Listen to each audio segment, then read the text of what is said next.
Bien, bonjour à tous.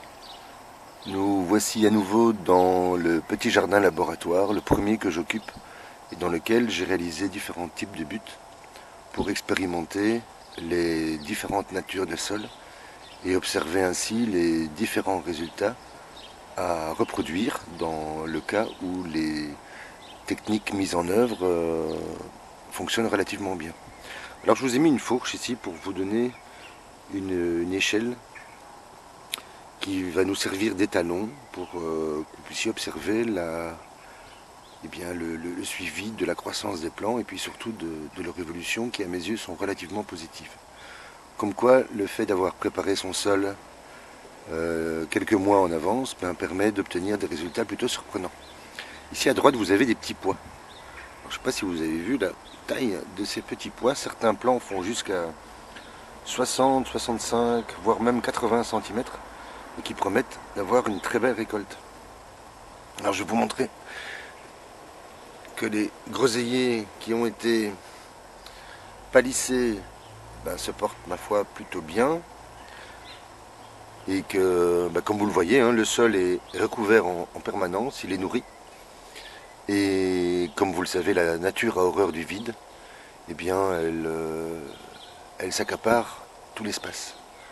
Alors dans cette butte, vous voyez la taille des oignons qu'on réussit à obtenir grâce au travail des champignons en sous-sol. Ici j'ai repiqué des oignons, des petits oignons. Eh bien je les ai mis en terre il y a 5 jours. Et à l'intérieur de la butte on a plus de 25 degrés, ce qui explique évidemment cette croissance relativement rapide. Alors cette butte-ci je la laisse vivre, je n'y interviens quasiment pas, j'ai laissé monter les brocolis pour en obtenir des graines pour l'année prochaine. Alors, regardez ces oignons, magnifiques. Ils n'ont que 3 mois en terre. Alors on en a déjà évidemment récupéré une petite quantité. J'en laisse monter également en graines. Et pour l'année prochaine. Alors là j'ai un jeune framboisier. Et regardez le résultat de la taille opérée fin février sur l'autre plan. Regardez ça. Ça nous promet une superbe récolte. Puisque vous vous souvenez, j'avais mangé ma dernière framboise le 27 décembre dernier. Alors une autre butte que j'ai construite en forme de, je sais pas, je l'appelle la butte bateau, mais parce qu'elle me fait penser à ces fontaines qu'on trouvait dans la Rome antique. Et regardez la taille des oignons.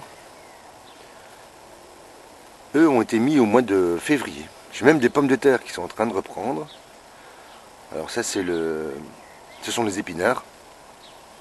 Mais nous avons une grêle la semaine dernière, il y a 6 jours maintenant, qui ont bombardé le jardin et qui ont commis pas mal de dégâts. Mais c'est pas très grave. Et les carottes, simplement semées comme ça. À la volée, je les éclaircirai même pas. Je laisse vivre cette butte. Là on a des radis, des navets pardon, que j'ai plantés. Vous voyez les oignons, exceptionnels à mes yeux. Regardez la taille de ces petits pois. Un véritable arbre. Et alors le nombre de fleurs surtout. C'est assez impressionnant. Donc la récolte promet d'être intéressante. Alors il y a d'autres choux, il y a des pommes de terre évidemment qui reprennent. Vous voyez ici.